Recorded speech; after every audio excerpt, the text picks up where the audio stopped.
aboard this Boeing 777 aeroplane, Etihad Airways, bound for Rome, Italy.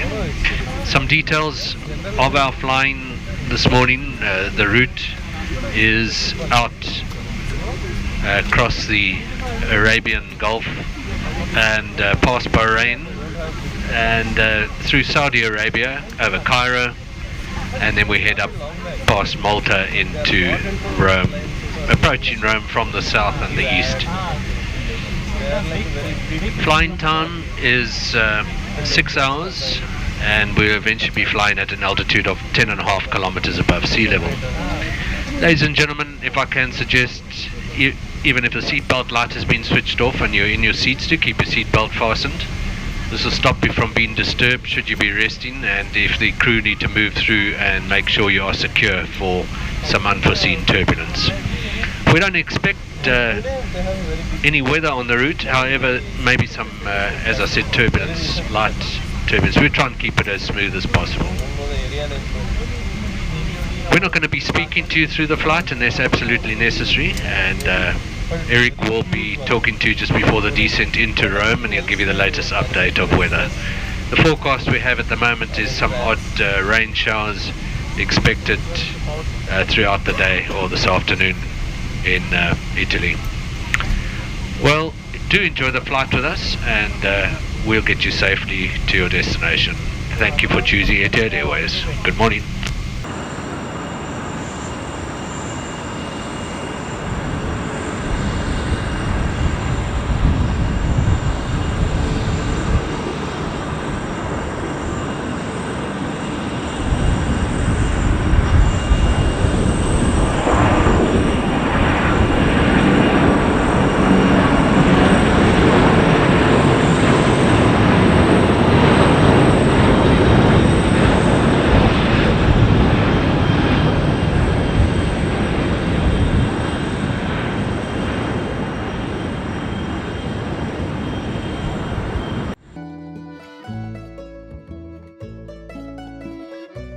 Ciao amici, benvenuti alla bella Roma.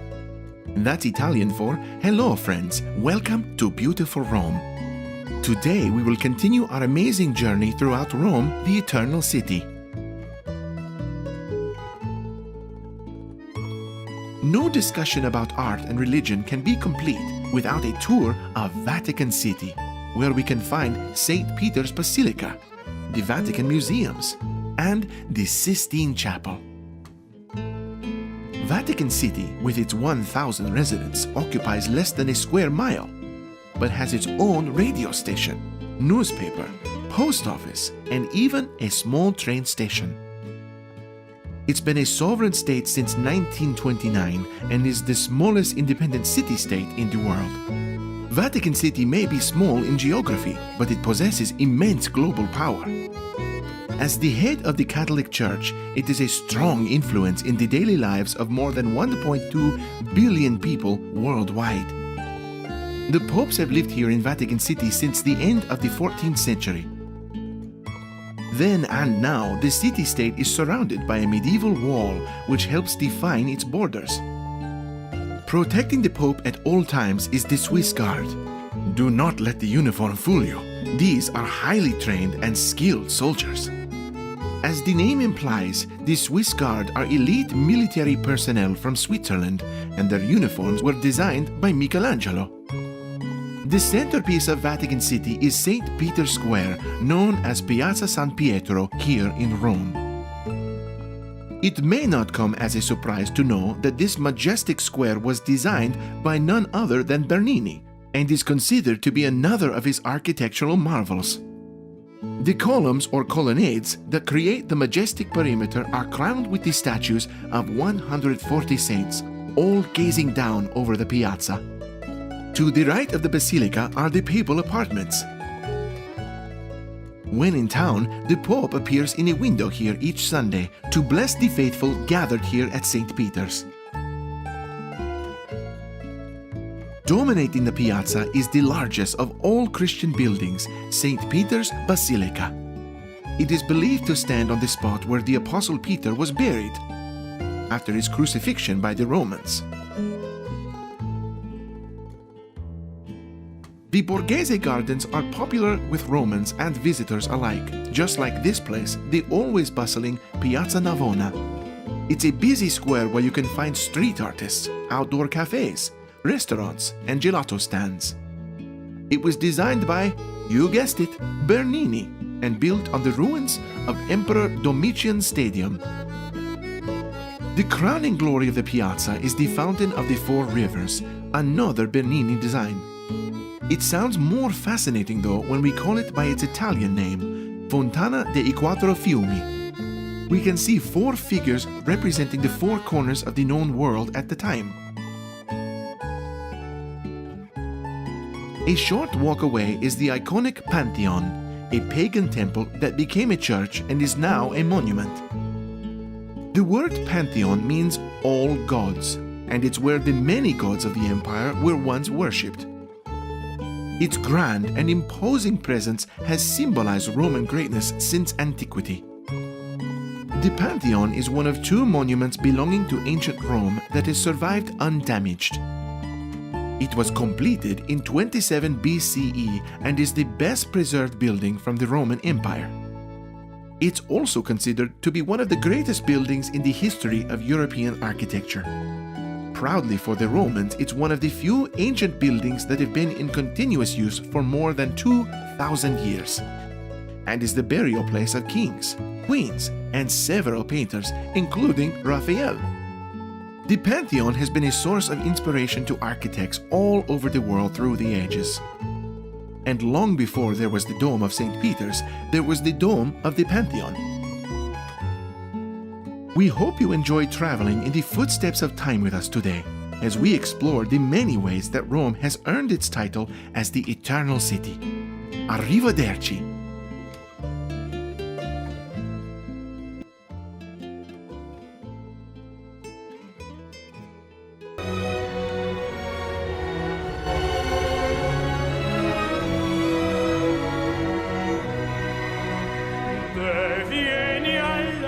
Venice is the closest thing there is to a living, breathing work of art. The world's most improbable city rises from the waters of a giant lagoon on the northeast coast of Italy. Built on a series of tiny islands and man-made platforms, its network of exquisite canals defies definition and beggars description. Catch a ferry down the Grand Canal to take in the impressive palaces, mansions and churches that line its length. Like the Basilica of St Mary of Health, a Roman Catholic church completed in 1687. For a more personal tour, try a leisurely gondola ride. Or if it's romance you're after, nothing beats seeing the city from the water at night. The heart of Venice is the San Marco district, named after the famous Byzantine Basilica of St Mark's. This is the social, religious, artistic and political hub of the city. Its famous square is one of the great urban spaces of Europe, a perfect fusion of architecture and art. Venetians have been celebrating the approach of spring with carnivales since the 15th century. Each February, the locals don flamboyant costumes and masks for a week-long party in the run-up to Ash Wednesday.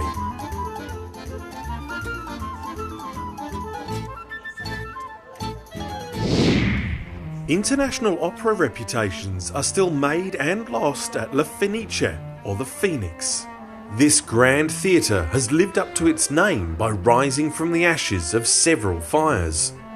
The current building faithfully recreates the Baroque masterpiece that burnt to the ground in an arson attack in 1996.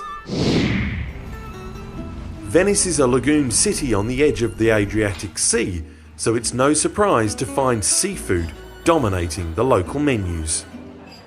Explore side alleys and small squares to find the best bars and restaurants, or pick up fresh seasonal produce at the city's many open-air markets.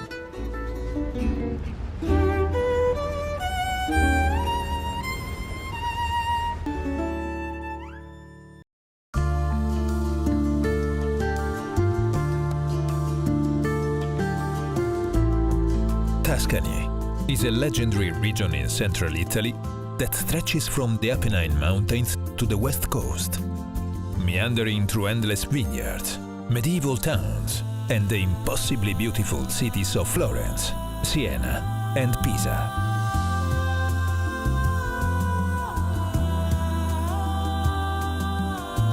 In today's modern world, defined by alarm clocks, deadlines, and traffic jams, Tuscany lures travelers with the promise of a warmer, gentler way of living. Here, high art mingles deliciously with warm sunshine and fragrant wine. History seeps through the cobblestones, and small occasions are transformed into the greatest of pleasures. Around 600 years ago, Tuscany changed the world forever, when economic, cultural, and political forces collided, sparking the Renaissance. It was a new way of thought, in which art and education were highly prized, and the search for happiness, a noble goal. Although the world has changed much since then, Tuscany's values hold firm, and visitors to this region can happily spend days and weeks slowly rediscovering them. At the epicenter of the Renaissance was the capital city of Florence. For centuries, powerful families competed with each other and with the church to create the grandest buildings and commission the finest artworks of their time. The patronage of writers, artists and thinkers bought prestige for the wealthy, and under this system, geniuses such as Michelangelo and Leonardo da Vinci thrived. Other greats, such as Botticelli and Raphael, also walked these streets, and you can still see their work in the Accademia Gallery and the Uffizi Gallery, which is one of the oldest art museums in the Western world.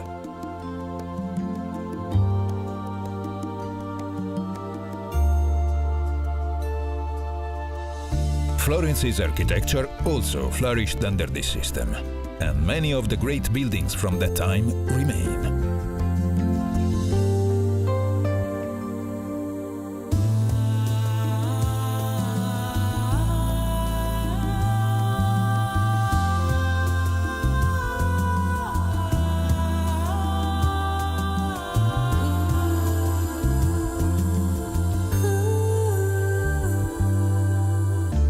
Historic piazzas, beautiful churches, and ornate palaces, Florence feels like a living, breathing museum.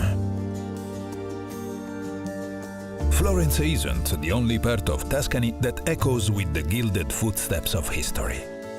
During the Renaissance, the province of Siena competed fiercely with Florence and commissioned many of its own beautiful works to lure wealthy Florentine families.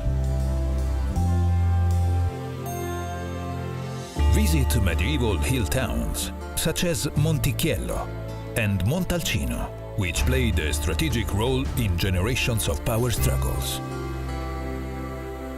Sit high on the timeless ramparts of these towns, which have remained almost unchanged for 1,000 years.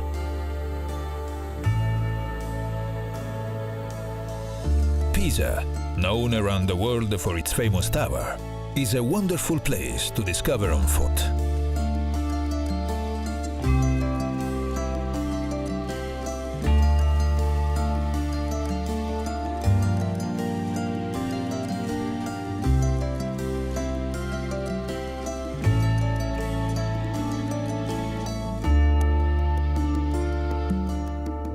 A couple of hours' drive away is the hilltop town of Volterra. Skilled alabaster craftsmen have been turning this luminous stone into pieces of art since the days of the Romans.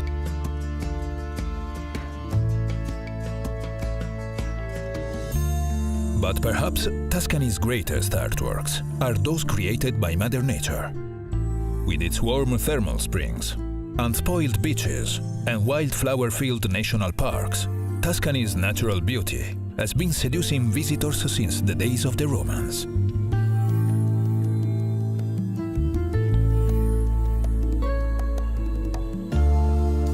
Head to Tuscany's west coast to discover coastline that stretches for hundreds of miles and visit ancient ports that feel as if they have been here forever. A little further south is a wilder part of Tuscany where you can enjoy rolling hills, wildflowers, and a warm appreciation of the good things in life, including, of course, wine. Follow your palate along winding roads and sun-warmed olive groves to the vineyards of Chianti. This area is world famous for its earthy style of wine, and many of the vineyards are associated with castles, each producing a wine that bears the castle's name. The beautiful towns of Cortona and Arezzo are also famous for their wines.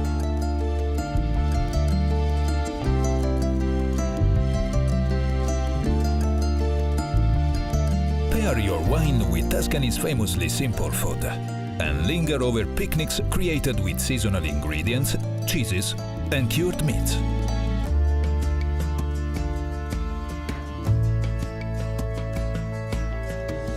Tuscany's abundant hills are full of locally grown produce, whose flavors capture the very essence of the land.